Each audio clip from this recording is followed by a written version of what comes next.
tell my husband, you win, we can get a divorce. He's upset. I don't understand why. And a couple of days later, he reaches out to me and says, hey, I want to come get our oldest son to bring him with me to my mom's house to spend time with my family. And I was like, okay, great. And yes, I was kind of worried that he would be around that other woman because I didn't want my son to be around her. I didn't really know her like that, but I put my trust in God, and I believe that, look, if anything is going to happen that is not going to benefit my son, I know that you would stop it and you're not going to allow it, so I'm going to just trust you. So later that evening, I'm watching a video again on YouTube, this woman that I trust, and she's talking about what it's like when you are married and separated and what you're supposed to be like when your husband comes back. Basically being like the prodigal son's father and just having open arms. She was saying that we need to be compassionate and showing mercy and being gracious, and I knew all of that, but as I'm listening to it, I hear the Holy Spirit tell me, when he comes back, give him a hug. I'm terrified, y'all. I'm terrified because, again, we're not on that type of time. We have not physically touched each other since he was in the hospital with me, holding me for the epidural. But again, I was very obedient to the Lord. Whatever the Lord needed me to do, I was going to do it. No shame, no pride. So my husband gets here and he walks in the door, puts my son's stuff in, bring my son upstairs, and he's still downstairs waiting. So I walk back down the steps and he's getting ready to leave, and I just hug him. I just wrap my arms around him and I hold him, and he's just holding on tight. He doesn't even let go. And as I'm holding him, I can feel that he needed it. I just knew that he needed it. And he says to me, well, what is this for?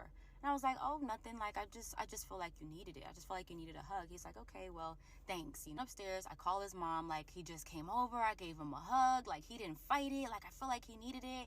And she was like, tell him to come back. And I'm like, okay, like, why not? Now, my mother-in-law lives 30 minutes away, and that's where my husband was living at the time. So he had to drive 30 minutes from my house to get to his mom's. So I hurry up and I text him. I'm like, hey, can you come back? Like, can you stay here? And he's like, I'm already home. So I'm thinking the conversation is going to end, but he continues to text me and tells me that he's had dreams about me and he's just been feeling all these things. And I'm like, okay, great. Like, what are the dreams? Like, how do you feel about it? And he's just kind of speaking really like in a cryptic way. But again, I'm not trying to push boundaries. I really just want him to lead.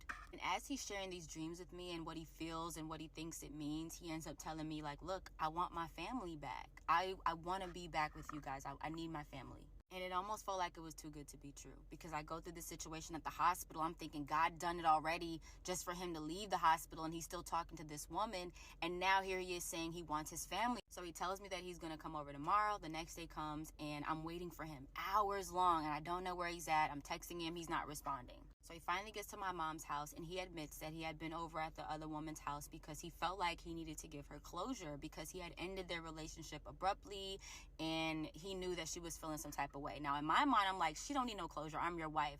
But I also understood that they had been together for almost 9 months. And so there was still something there. And after that, we laid in that bed. I laid on his chest, and he just told me how much he missed us and how much he loves me. And he kind of just poured his heart out to me. And I started to tell him all the different things that God told me, all the things God shared with me about us and being restored, and how God had even used my son one time. And he's just laying there, and I don't know what he was thinking. I should ask him one day, but he was kind of laying there like, okay, whatever. But I could tell he was at peace just being with his family. Now I was in a place where I realized we were restored, and I think that I was moving a little too fast, because I was like, let's go on dates, let's go to the movies, and he wasn't ready. And so he ended up telling me one time, like, Zay, it's too soon for this. Like, I can't just pretend like I'm still not feeling some type of way about you. I can't pretend that I'm not like grieving this other woman. Like, I just need some time. So a week goes by where we do not talk at all. And at the end of that week, he sends me a message and says, I think we should be friends. And y'all, I almost lost it. I'm like, ain't no way I'm going to be right back in this place where this man just wants to be friends. So I texted him. I said, you only want to be friends? He's like, no, dummy. I want us to rebuild our friendship. I want us to start being friends again. And y'all, we've been together ever since. And no, it hasn't been easy. There's been a lot of warfare, a lot of forgiveness. There's been a lot that has gone into both he and I growing and being where we are right now. And it even was at the point where he was explaining to me, you know, what that relationship was like for him and what they went through and how much they argued and how much they fought.